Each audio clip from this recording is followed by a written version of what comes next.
Hello to everyone at the Australian Hairdressing Council. I'm Kym Krey, the Salon Mentor, and this is another Reality Bites segment. Now today I want to talk to you about staff performance and what it really takes to get our staff performing profitably for you.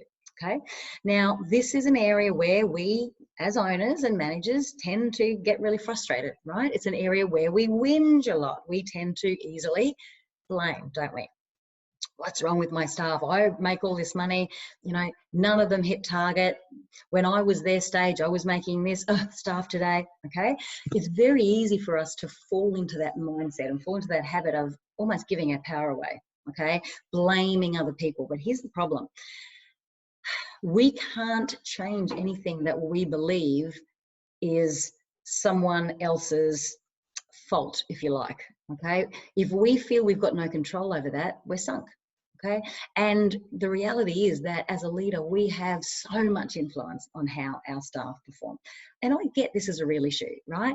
The data that we're seeing now is looking like at least 7 out of 10 of every employed stylist out there is underperforming.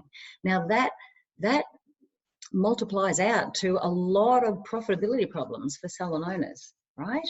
So this is an area we definitely need to get on top of. But to do that, we absolutely need to be willing to let go of that belief that it is someone else's problem or someone else's fault or our staff's fault, okay? If our expectation is that it should just miraculously happen, you do it, so why can't they do it? Then guys, that's not a realistic expectation and you're going to spend your life tearing your hair out because it's just not going to happen. So let's learn what it does take to make it happen, okay? So getting straight to the heart of it, guys, there are 3 things that as leaders we need to master in order to get peak performance out of our staff. Now, number 1 is about expectations. Now, performance in a nutshell is 2 things. To me, performance equals expectations and accountability. Clear expectations and accountability to make it so, okay? Let's talk about expectations. So we'll never get success by assuming people should just know. Whatever you want to expect of people, whatever you want to hold them accountable to, you must communicate and get agreement to. And I'll tell you more about the agreement part as we get further on, okay? So I call this starting clean. And starting clean is giving that employee the best possible chance of being successful for you by showing them where the goalposts are, right? By talking about what you will expect, how it's going to be measured, how their success will be evaluated, okay? What life is going to be like, and generally what I'm going to need from you as a member of the team. They can't read minds. Not everybody thinks like you. Our role as a leader is to be able to get results through other people and to be able to get results through people who don't necessarily think like us, okay? It's about our ability to adapt our leadership style to get results through very different types of people. Now, here's how you're going to need to do that. You're going to need to take some time at some point to sit down and think, what do I expect from my staff? And that's going to fall into 2 categories. One is behavior. What is acceptable behavior? And that'll cover obviously how they conduct themselves with clients, with each other, with you, even, what time they get to work, personal presentation, how they handle sick days, all of that stuff falls into the category of behavior. So you need to be able to preferably write down exactly what you expect from your staff member in all of those areas. Secondly, though, you need to really be able to clarify what you expect in terms of performance, okay? So you'll need to have a conversation with a new staff member within the first 48 to 72 hours. Research shows us that there is a very small window when a new employee starts in your business where they are open and moldable and looking for direction from you, okay? By the end of that 3rd day, so that's 2 to 3 days, by the end of day 3, they have formed their opinions on what it's like here, what they're going to need to do, okay? And those opinions and beliefs will start to form habits, and those habits are what's going to show up on your report sheets. So if you want to influence what shows up on your report sheets, you need to influence their understanding of who we are and how we play here, what's expected of me here, okay? These are some of the conversations you're going to need to have, preferably before you even offer the position, okay? I would be, in terms of behavior, I would also include things like team values, okay, how you handle working on each other's clients, etc., how we behave toward clients, even social media. But digging into performance, I would be saying something like, look, what's really, really important to us is that every single client who puts their trust in us receives our full service experience every single time. It's not okay that it's great sometimes and not others. Full service every time. Here's what great service looks like to us. Thorough consultation, where we understand what it's like to have that client's hair, where we listen, where we see what they love and then understand what drives them crazy, because our job is to solve that problem. We are professional problem solvers. So we are constantly listening and looking for, how can I help? What can I do to make this easier? How can I help you do this easier? Okay. Looking for opportunities to share our knowledge, to prescribe solutions, right? Because it is absolutely not okay to us on this team for that client to trust us, pay us for our expertise, and then leave us with the same problems she came in here with. Doesn't happen here, okay? Second thing that's super important to us is that every client receives thorough education so that she doesn't have to struggle when she goes home with really bad hair days, and we're not sending her to YouTube to work out what she should be using on her hair or how she should be styling her hair. That's our job, okay? Also, we definitely believe that it's our responsibility to guide our clients to understand when they need to return, when their services are going to be due, so that we don't leave them struggling with hair that's just way too long to manage.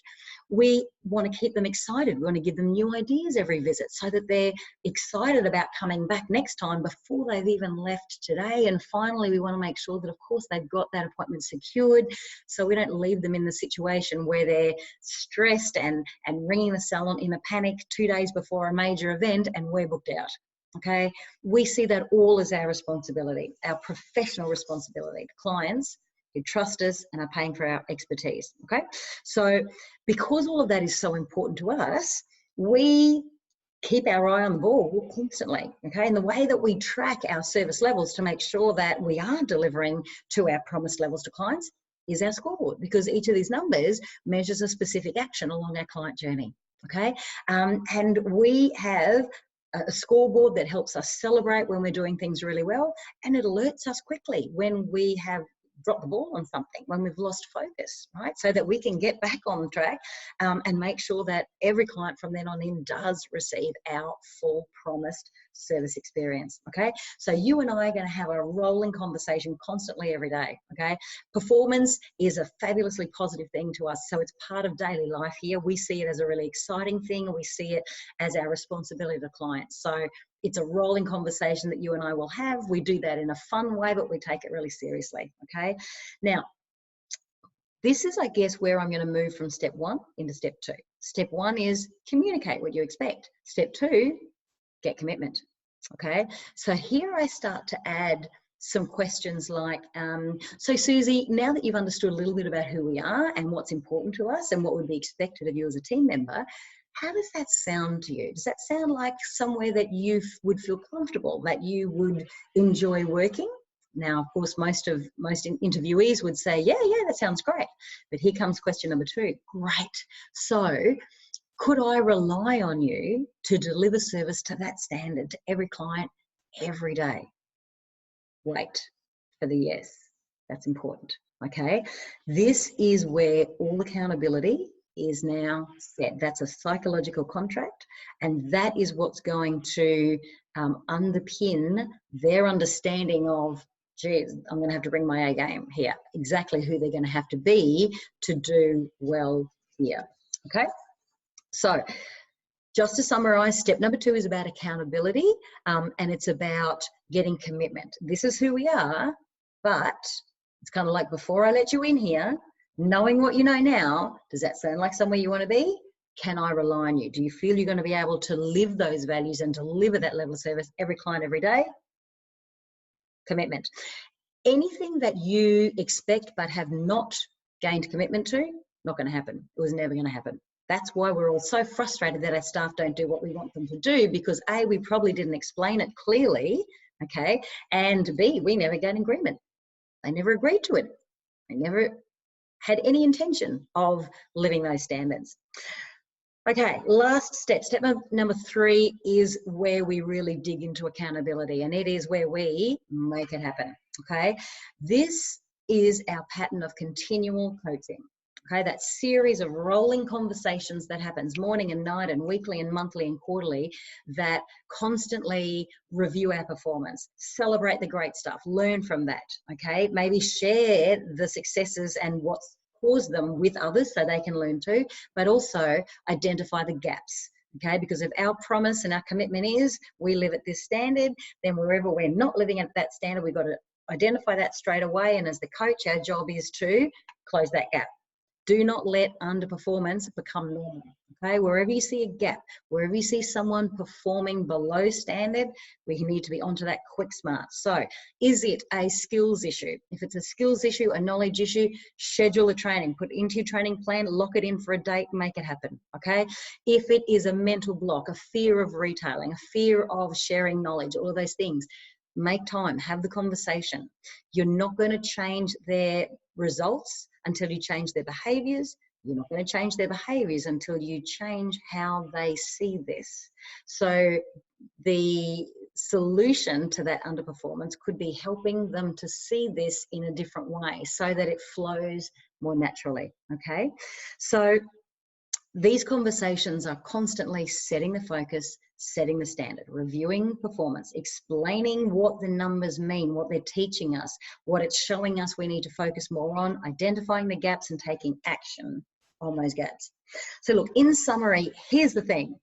If listening to this, you've been saying, I don't have time to do that. I don't have time to do an induction. I'm too busy. You know, I'm booked out on the floor. And if you're also telling yourself, I don't have time to do those conversations. I don't have 5 minutes of a morning and night. I don't have, 10, 20 minutes of a week to have those conversations. Then you're honestly not structured for performance. Performance is an outcome. It's the result of having the right structures in place that become routine, that become habits to produce a result. Profitability and success is predictable.